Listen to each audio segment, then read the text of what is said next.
کچھ خبریں انٹرٹینمنٹ کی دنیا سے۔ فلم کی تاشیر کے دوران دیے گئے ایک انٹرویو میں وانی کپور نے فواد خان کو نہ صرف خوبصورت بلکہ انتہائی پرکشش شخصیت قرار دیا۔ انہوں نے کہا کہ انہیں لگتا ہے کہ فواد خان جیسے فنکار فلمی دنیا کے لیے پیدا ہوئے ہیں۔ معروف ٹک ٹاکر مناہل ملک نے گلوکار عمیر اوان پر ان کے گانے پر ذاتی کلپس استعمال کرنے کا الزام عائد کر دیا۔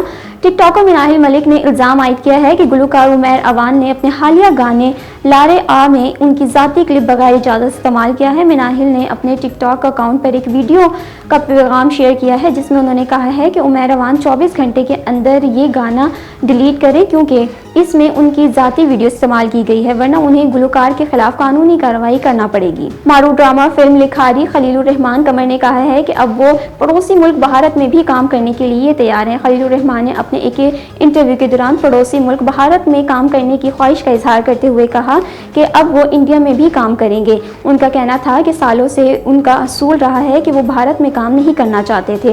انہوں نے معترض پیشکش مسترد کی لیکن اب ایسا نہیں ہوگا۔